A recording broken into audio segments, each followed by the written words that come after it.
Yeah, so I'm Kynda Curtis. I've been working in food and ag marketing for a long time, about 20 years now, through University Extension Outreach. And I have to say, I'm super excited about cut flowers because I'm really impressed at the opportunity that it provides to smaller scale growers in terms of potential, both creative wise, but also in earning money. And I know that Melanie and my colleague Ruby have been working on some budgets for the different flowers, and those fact sheets are out. And so please take a look at those. So anyway, lots of opportunity, which is exciting, especially on small farms. So last year, I presented the results of a florist survey that we did in the fall of 2021 in conjunction with the Utah Cut Flower Association.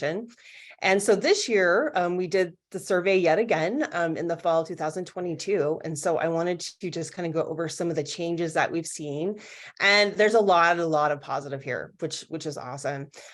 So we distributed this survey via Qualtrics through our florist directory, which is all the florists that we could find contact information for in Utah and also in surrounding communities. So if it was within 20 miles of the Utah border, but it was in Colorado or in Nevada or in Arizona, we also included them. We had 42 responses, complete responses in 2021, and then we had 60 in 2022 from a similar list. So I think just the increase in responses is also showing how interested the florists are in local flowers alone. They're not necessarily the same people answering. So there's the comparisons are just amongst the people who answered in those individual years. So we'll talk a little bit about the florists and what their characteristics are, what their preferences are and attitudes are about sourcing their flowers locally, and then also their perceived barriers and hurdles. And then finally, things that they said that they needed in terms of flowers, varieties, colors, those types of things. So I like to kind of give an overview by category for the results, and then I'll show you individually what they are.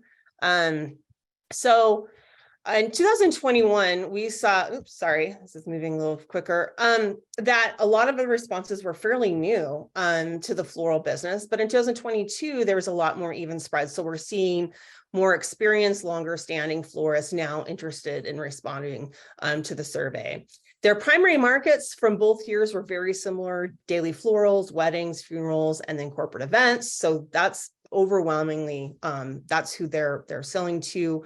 We did see a change from daily florals became more popular in 2022 than it was in 2021, where weddings were the primary. Their wedding income is strong, not huge, but usually between $1,000 and $5,000 in floral per wedding. Very positive about their sales in the upcoming year. So we were doing these surveys kind of after or in the midst of COVID, after COVID. And so we kind of wanted to, we originally asked them, are things going better? Or how are things going based upon COVID, and their attitudes about the future are positive from both years. They're primarily sourcing at this point through local wholesalers, but we did see an increase in local sourcing, and I'll talk about that in a minute. So again, here are the results. I just gave you the overview, but as you can see, in 2022, florists that answered the survey, there's a lot more spread in the number of years of experience and running their business. Again, I think this means that those who have long standing now are starting to get the message that there are local flowers available, and they're more interested in exploring that option. I'll just say that trying to get business owners to respond to an online survey is not easy. The fact that almost half that we sent the request to actually responded is truly amazing, to be honest with you. So, and we didn't offer them any incentives or anything. So, as I mentioned, their daily florals, weddings, funerals, and then corporate events are the primary ones. As you can see, in 2022, daily florals was a bigger part of their business than it was in 2021.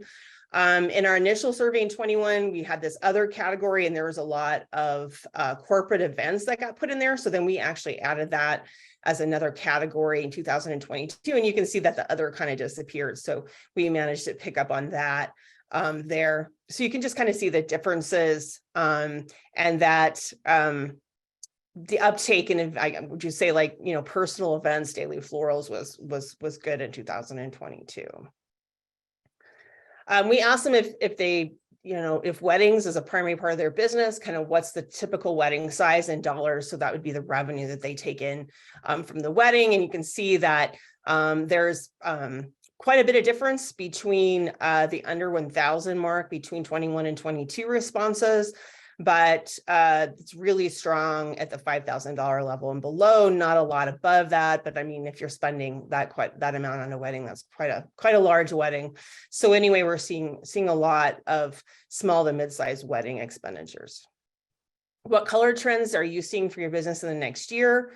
Basically, we're seeing similar between the 2 years: white, blush, salmon, a little bit of burgundy. You know, very similar, but that's what they're seeing upcoming. So this is just the typical that they're looking for. So one point thing would be like, what florists are you serving? What's their primary market? And that can give you an idea of the types of colors that they'll be looking for. These are some of the write-ins when we ask for others. Champagne, we see a lot of blue, lavender, so bright colors, peaches, pinks, you know, we didn't list all the possible colors in the survey, so these were the write-ins. We also asked them, since they're primary sourcing local wholesale, what are your primary challenges? They mentioned quality. Okay, and I know that the previous speakers talked about the importance of quality for the florists, and we're seeing that here. Also, there was some concern about the flowers they needed. The flower selection wasn't what they wanted, and they needed the delivery schedule. So those are the top 3 things that were, you know, kind of challenges or things they were stumbling with. And the other category, you know, changing pricing wasn't clear, some things like that. So maybe there's some transparency issues with their current wholesale providers that's coming through there. But anyway, these are the things that they're having trouble with their current provider. And so with local cut flowers, if you can help them with these issues through your supplying, you know, that would be very helpful to the florists.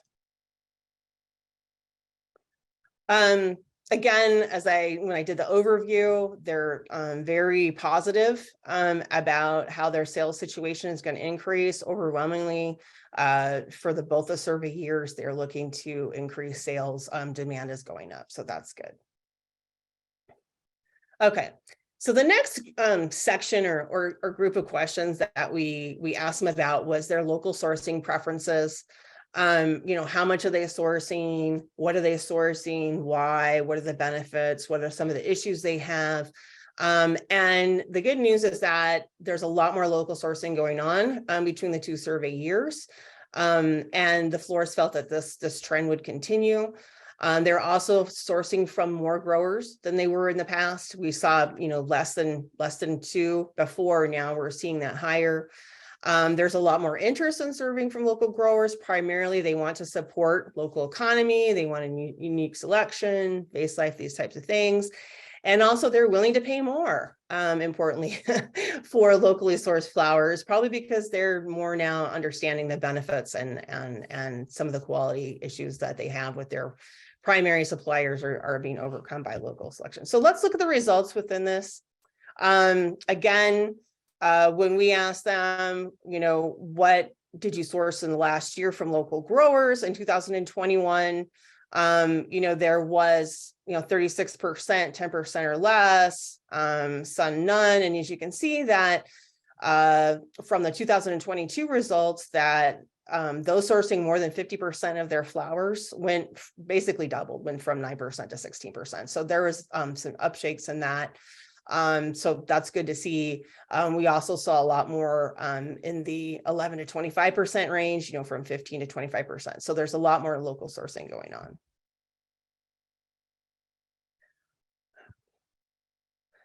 Checking the chat really quickly to make sure that I'm not missing anything. Okay.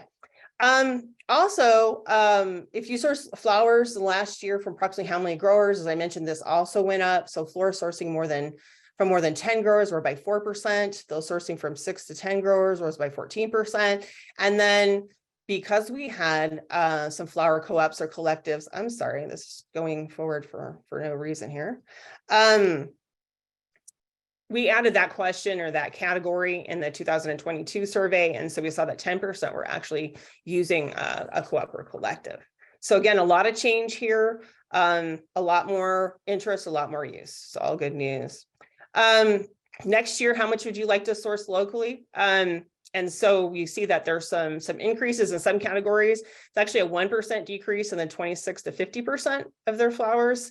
But then in the 51 to 75%, there was an increase of approximately 8% and a 3% increase. So anyway, yeah, some up and downs on this one, but the other ones just showed really good. So, all right. So what do you feel are the benefits of sourcing local flowers?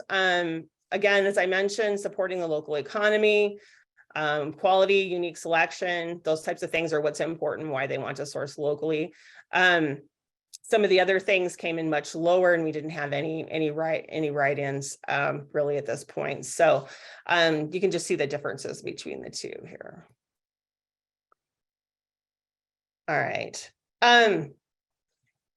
So I think, I'm going to be exploring some of the responses both to this question and some others that we had in terms of looking at pricing estimates, looking at market growth potential.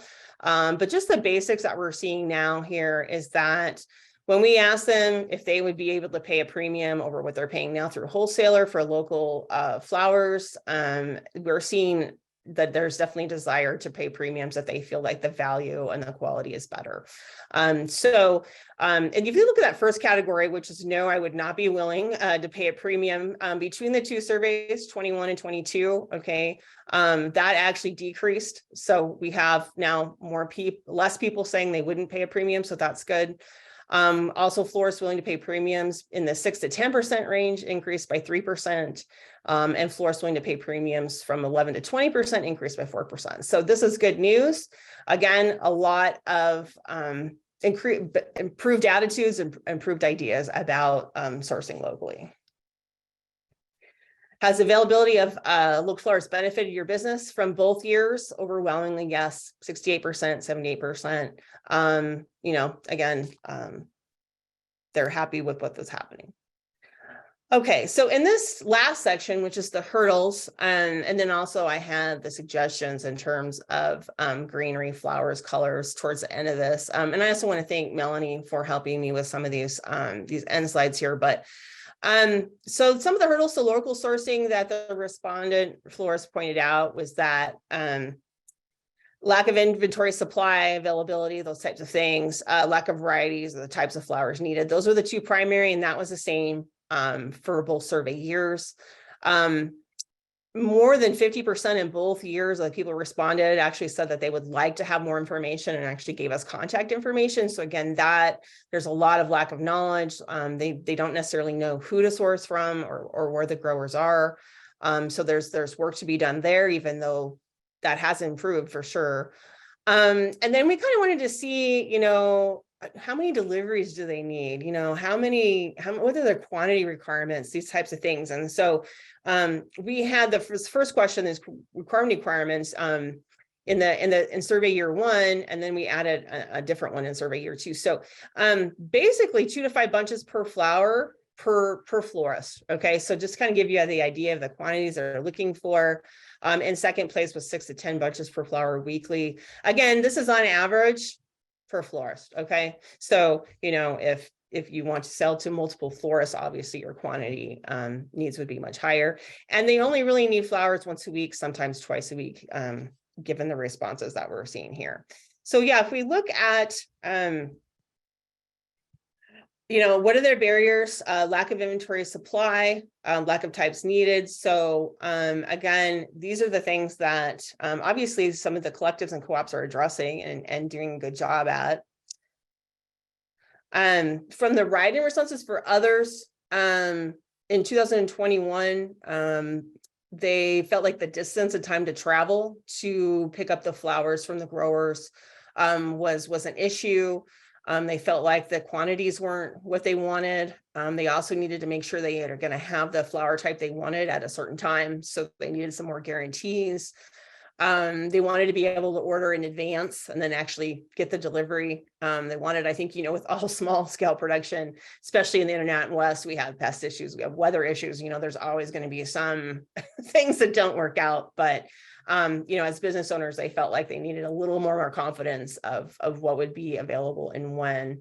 In 2022, we had some similar responses. They were unsure of what would be available when. They needed more availability. They asked for more farmers.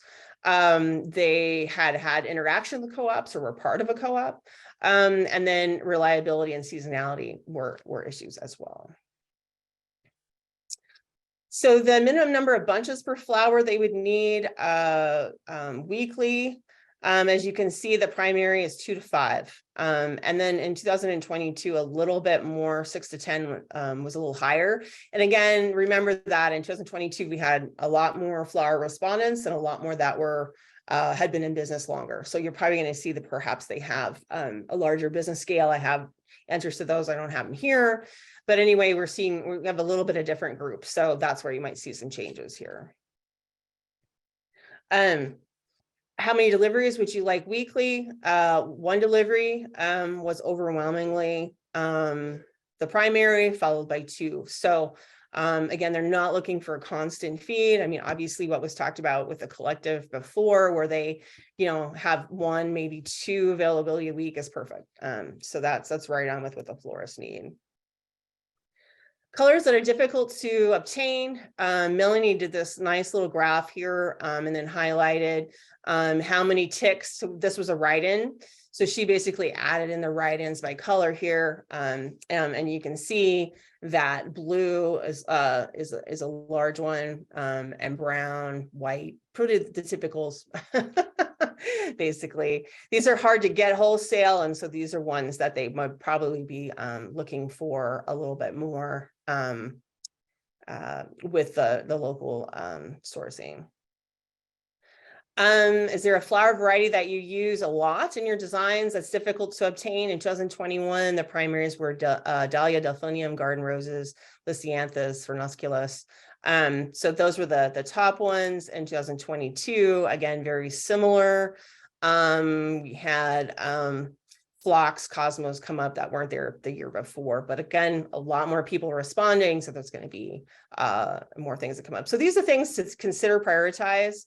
Although I agree with what's been said before, obviously growing things that you're interested in, you're good at, is probably takes precedence. But again, these are the things that they're having trouble finding through their wholesale providers. What flower types or varieties would you prefer from a local grower? Again, Melanie put this together. She counted out every time someone wrote in Dahlia, Delphinium, Lisianthus. She did all this counting. Thank you, Melanie. You saved me a ton of time.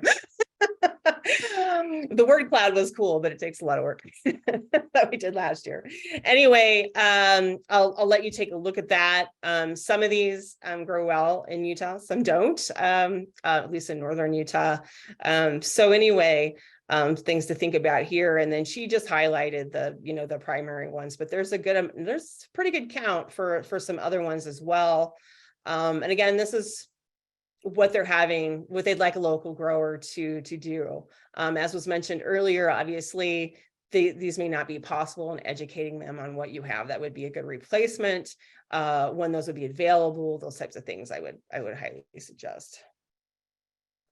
Then we asked about greenery that they use a lot and they have difficult obtaining. Eucalyptus, vines, honeysuckle was 2021. 2022, similar. Eucalyptus, honeysuckle, ruscus, those types of things. Anyway, a lot of room here for creativity, I think. Obviously, they're not getting what they want a lot. So in standard kind of food marketing, we say that you have a market when you're covering a need that's not being met elsewhere. And there is definitely a lot of need in terms of colors, varieties, greenery that's not being met well, or if at all, by some of their current suppliers. So in summary, and I know I talked quickly, but I will have some time to answer questions. Their local cut flowers are growing in popularity, and florist awareness is definitely increasing. I mean, we're seeing that just in the year between the two surveys that we did. As this awareness increases, and also their knowledge of what's available locally and the benefits of those local flowers, they are more willing to pay a premium. I'm not going to give you exact pricing per flower. I don't want to go into that detail at this point, but I would say don't undercut yourself, and make sure that you spend a lot of time, or not a lot of time, but a significant amount of time, finding proper pricing from your flowers, because you certainly don't want to undercut yourself. And, if it's something that you're providing that's high quality and you're providing a need, you shouldn't feel bad about charging an appropriate price. Know your florist. Obviously, depending on who their markets are, their needs and wants are going to be different. So you might take time, if there's an off season or low season, to meet with them, get an idea what their challenges are, maybe even invite them out to your farm. Those types of things. I think those are great ideas. I mean, this is a standard suggestion. We wouldn't even say for produce growers, the same thing. Look through seed catalogs, have them visit your place, that type of thing. Some barriers and things to work on: reliability, seasonality. Season extension was mentioned in the previous presentation, and I know JD Gunnell from USU Extension is going to be talking about hoop houses, but that is something to think about, consider. Education, helping work with your florists so that they understand availability, seasonality, and also quality, and how they can benefit, and then working with them to supply the types of varieties and colors that they need, if that's your passion. Again, I believe that we want to grow what works for us, and not necessarily what everybody wants or thinks they want. But anyway, also, we have an extension fact sheet that will go over the results of the two surveys that will be out shortly. It's currently under review, so I'd expect it will be out in the next 60 days or so. And then we kind of been dabbling at this florist market and doing these surveys, but we'd really like to do a comprehensive market study for the Intermountain West, in terms of looking at all available markets and outlets for cut flowers. And now I think I want to add dried flowers too, to that, as another product potential. I'm all for, value added and season extension and coming up with new products. And I really loved the presentation that we had on dried flowers. So we will find out about these grants in the next 60 days, fingers crossed. I know some of you have agreed to help us with these projects, and so we hope to get them funded so that we can do a more comprehensive market study.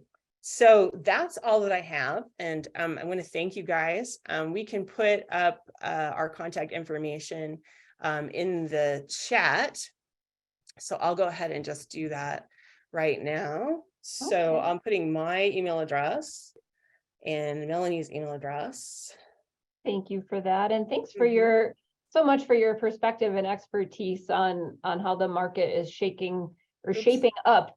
We have a few questions in the Q&A. If anyone listening has more, please feel free to add those now and we'll answer. So there's one question, more of a thought than a question, but we are a flower farm and florist in Colorado. One of the ways we believe that there is such a division by florists and local growers is that so many flower farmers have taken the approach of attacking the wholesale flower market. If we were to switch our message to focus on the high quality uniqueness and freshness of locally grown flowers, we would get more traction. Oh, not a question, definitely a comment. Do you want me to respond to that? Yeah, I mean, obviously when you're the take on target marketing and providing not a mass marketed product. So you're providing a specialty product in some way, whether that be packaging or color or flower type or whatever it is that makes your product special. Yeah, I mean, you're not going to be just throwing it at the large market. I mean, you may be just looking at selling to individual customers through farmers markets, or maybe, it's through agritourism or so. I mean, there's a lot of different marketing options, and there's ins and outs and advantages and disadvantages of each. And I mean, that's, I guess what we hope to do in our upcoming funded studies, if they're funded, is to find out more about what each individual market can offer in the ins and outs and advantages of each. But yes, unique, specialty, higher pricing, smaller markets is the way to go. So to follow up on that, one person wrote, in the past, I have sold to a florist. The price they purchased for was actually less than wholesale prices. So how can we see the premium pricing come to fruition? Well, so there are people who are not going to want to pay extra or even pay what they're paying for wholesale. And that's a second market. You kind of have to just go, thank you very much. When you're working with florists who are interested in buying from you, obviously discussing, what's behind your pricing, what your rationale is for, I think is the best way to approach that. And then setting your prices appropriately for your situation. And then those are the prices, and the market who understands will come to you. It's just one of those things, some florists or in some markets are just not going to see the value and not pay the appropriate price. And you just kind of have to go, thank you very much. I mean, I've been working with organic growers, local growers, specialty growers, of course, in my career. And, even if the market is 1% or 2% of the total, if they value it, if they want it, if it's something that fills their need and they're willing to pay the price for it, that's probably good enough. You don't have to sell to, 50% of the florists in the state of Utah. That's not necessary. So you just kind of have to realize that some people are just not going to be interested or not see the value and let it go. When we were doing our peony studies, we were raising the prices every year to really kind of see what we could hit. And so we went out with pricing of $6 a stem, I think, with our high tunnel production.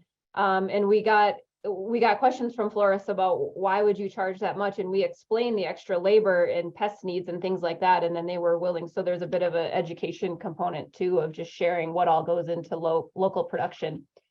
Okay, so let's see here. Kynda, can you share the florist directory you referred to? And could you also just talk a little bit about how you developed it? Yeah, so we shared it last year. It has been updated, shared again. Basically, I pay a student to go through every possible contact, whether it be Yelp, Google Maps, and to find these florists. We call them, we ask them for their email address, we state what we're doing. And so, yeah, it's about 145, I believe, 150. Again, there's probably about 20% that fall just outside of the Utah border. But yeah, more than happy to share. We just scrapped it together. Some of them were provided by the Utah Cut Flower Association because they're members or they're affiliates. But yeah, we updated it up this year. So emails that didn't go through were taken out. Businesses that closed down were taken out. It's been updated.